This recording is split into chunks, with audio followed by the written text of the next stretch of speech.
This video is going to show you one of my at-home leg workouts.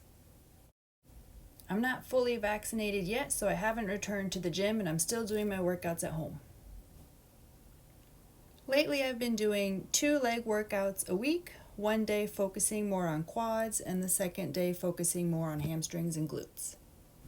As with everything during this pandemic, we've had to get creative with a lot of things, and working out is no exception. So here I'm doing hamstring curls on the total gym. For this exercise, the total gym has been very helpful, but you can also do the same exercise on the floor with a towel underneath your feet as long as you're on a floor that doesn't have carpet. With the total gym, I can make this exercise more challenging by raising the incline level. Here I'm doing a level 7. But if you're doing these on the floor, you can add some weight on your hips to make it a little bit more challenging.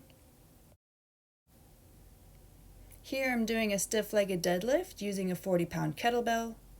I was lucky enough to get a kettlebell, even though it was pretty difficult to find workout equipment when the pandemic first started. I have a 40-pound kettlebell and also a 15-pound kettlebell. But you can also do this exercise with a dumbbell or a medicine ball or anything that you have around the house that can offer some added resistance. The key with the stiff-legged deadlift is you want to have straight legs but not locked out, so have a slight bend in the knee and keep your back flat. You also don't have to go down super low. You want to be able to maintain that nice flat back. Then I switched it over to a single leg deadlift, which is similar to the stiff-legged deadlift, except we're pretty much doing it just on one leg at a time. You'll see here I also added some ankle weights for some extra fun. This is a great exercise to work on balance as well, but if you need to hold on to something for a little bit of extra support, you can do that. I've actually got on 2 sets of ankle weights here for some added resistance since I am using only my 15-pound kettlebell for these.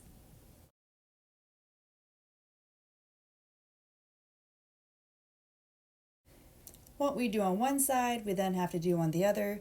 You might find that one side is a little bit stronger or a little bit more stable. That's totally normal. With the single leg deadlift, you want to try to be as balanced as possible. Go as far as you comfortably can, then squeeze those hamstrings and glutes to bring you back to the upright position. Just like with the stiff-legged deadlift, you want to keep a nice flat back the entire time. If you don't have a kettlebell, this can also be done with a dumbbell. It can also be done simply with body weight. You can also do some of these exercises with resistance bands or ankle weights for a little extra challenge. And if you have none of those things, there's probably all kinds of stuff that you have around the house that you can use instead of weights. I do have a few resistance bands in my home gym, so here I'm doing a seated hip abduction. You can do these a number of different ways with resistance bands. You can do them on the floor, you can do them seated, you can do them standing. Resistance bands come in a number of different strengths, so you'll want something that is challenging and not too easy. Or you can always just double it here like I did. I have pretty much kept the ankle weights on for the remainder of the workout. I find ankle weights are a great way to get some added resistance when doing kickbacks. There's a number of different ways that you can do kickbacks. Here I'm doing them with a straight leg. You can also do them with your knee bent to 90 degrees. I like ankle weights, but you can also do these with resistance bands.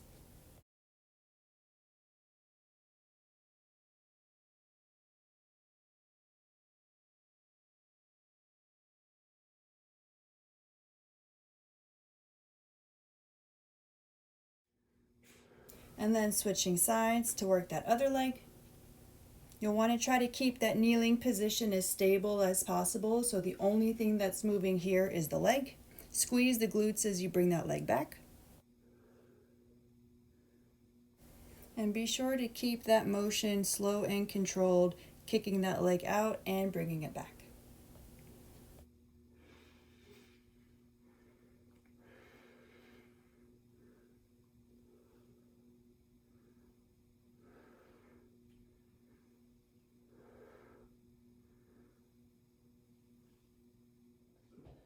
I finished off this leg day with some standing calf raises. I started off with both feet and then switched over to single leg. This is another one of those exercises where it's very helpful to do the motion slowly.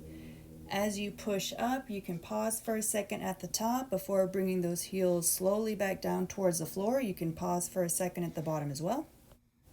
You get more range of motion if you're able to stand on something, but if you don't have a curb or a piece of workout equipment or something that elevates your foot a little bit off the ground, you can always do them with your feet flat on the ground and push them up that way. I still have my ankle weights on for these, so I'm using my 15-pound kettlebell. Once again, you can do these with dumbbells or any other resistance that you have around the house. Doesn't necessarily have to be a kettlebell. I just find it convenient, and I still had the ankle weights on because I use them for earlier exercises.